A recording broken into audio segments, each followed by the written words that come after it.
And joining me via KUMP, high def, ultimate technological satellite, or Wi-Fi, whatever you want to call it, Guillermo Motta, and Portland Timbers reporter and broadcaster, my man Adam Susman, are live at Providence Park, where they got the first taste of the action. Boys, first of all, first live having you guys out there at Providence Park for ARCS PDX. Look at what we are doing. We are making moves, man.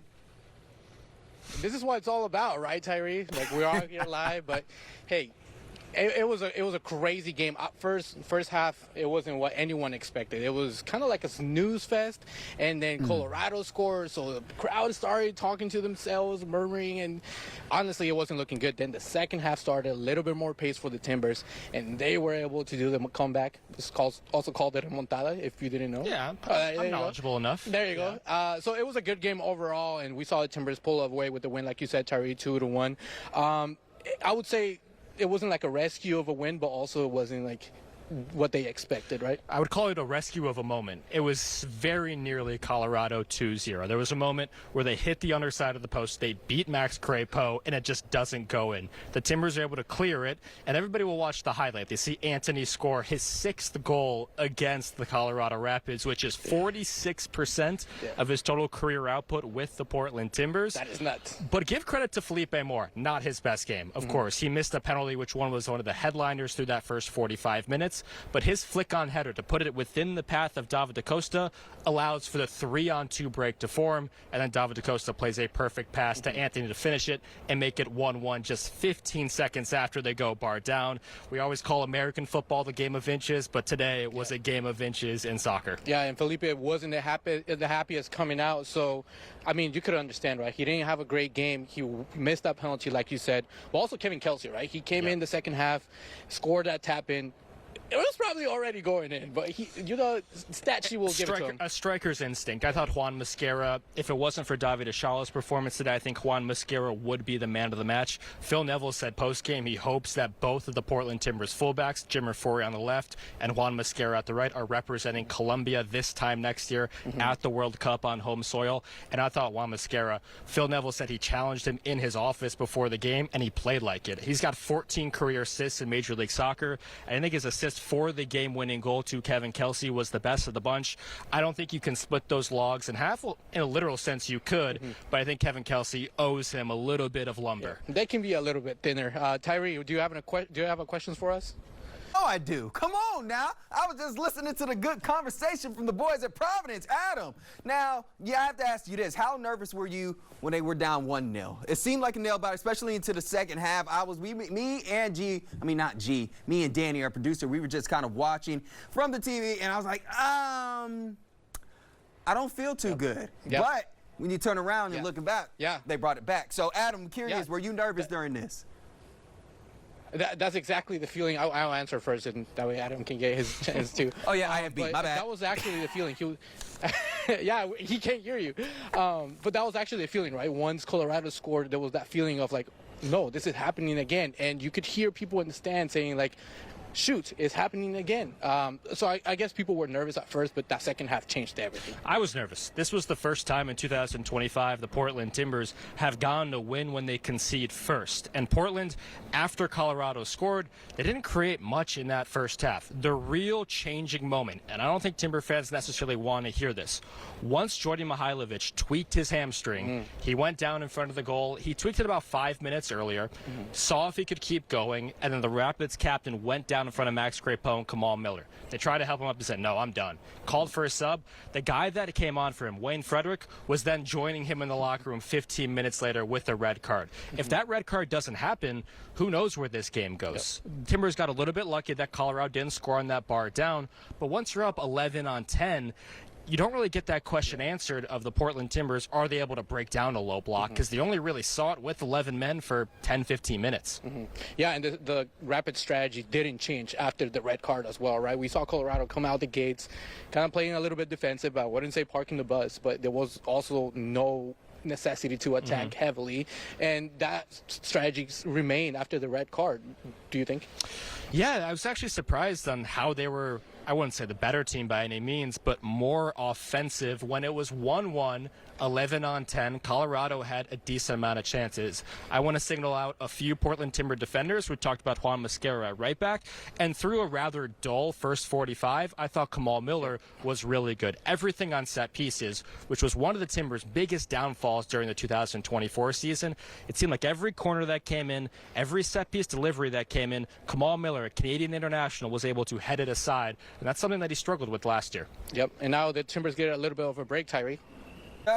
Hey, appreciate you guys. Y'all look good, man. I'm glad we got you guys out there live. And guess what? Y'all ain't going nowhere. Everywhere. Stick around, because the boys at Providence Park are going to be sticking around. We talk more Timbers. They'll be taking on St. Louis in their next match. Preview that after the break. Stay tuned.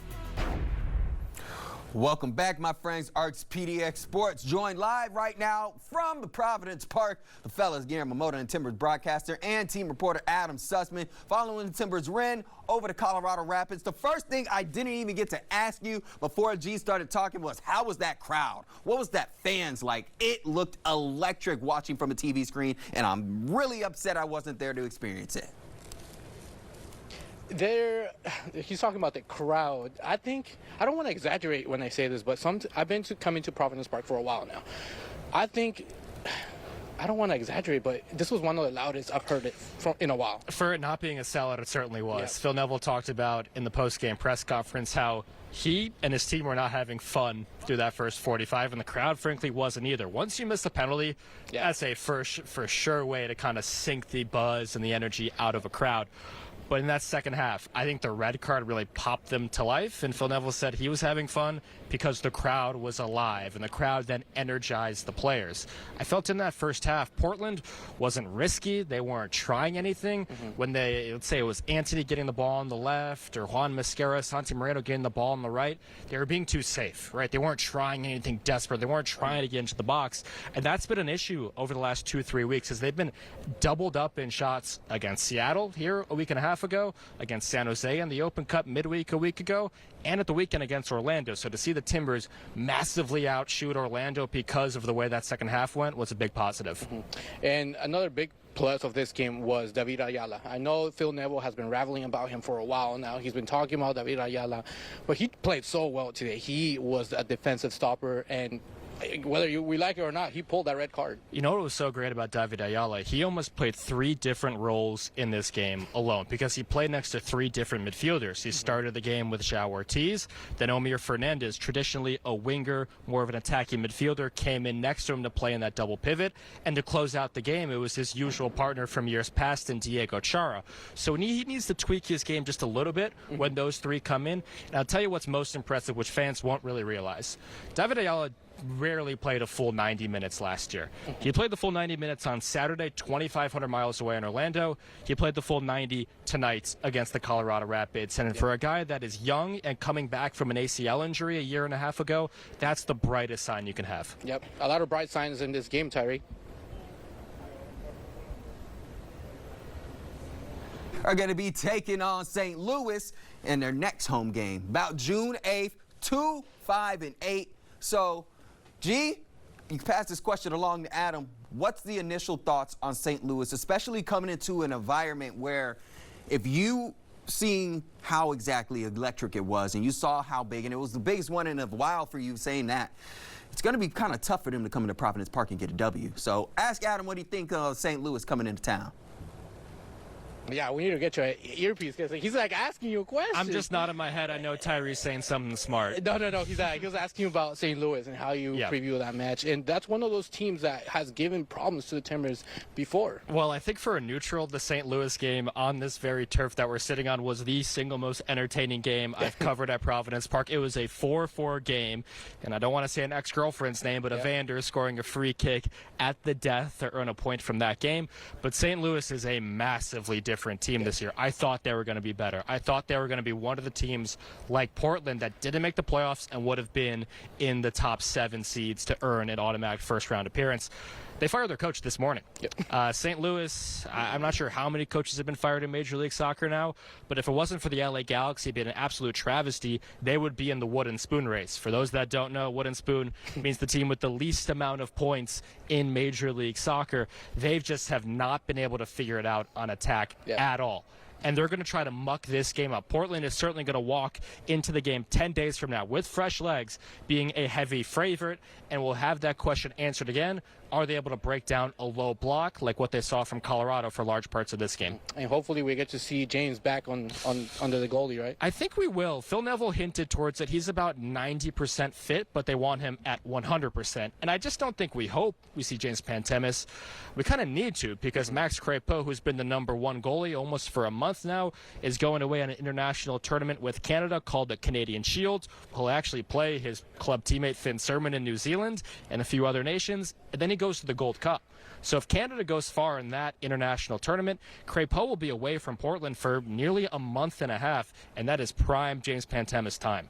And there's only like 3 games in June for the Timbers. We were talking about 3 total. After 8 in May, there'll be 3 in June. A little bit less money out of my pocket, but it's good from a team perspective. I was talking to Omir Fernandez yesterday. He's right there. He's over there talking to his old Colorado teammates, and he was telling me that he came to the club at a very hectic time. This is the busiest fixture congestion of the Phil Neville era. Having 8 games in 24 days, having a 10-day rest feels like a month after what they've gone through. So to only have 3 and it be all at home is such a huge advantage. Yep. All right, Adam, thank you, per usual. Tyree, back to you. Yes, sir. Colorado down at Providence Park 2-1. Portland Timbers go up to 5th in a Western Conference seed and get 3 points on the evening. Next up, St. Louis at Providence Park. Thank you, boys. Get home safe.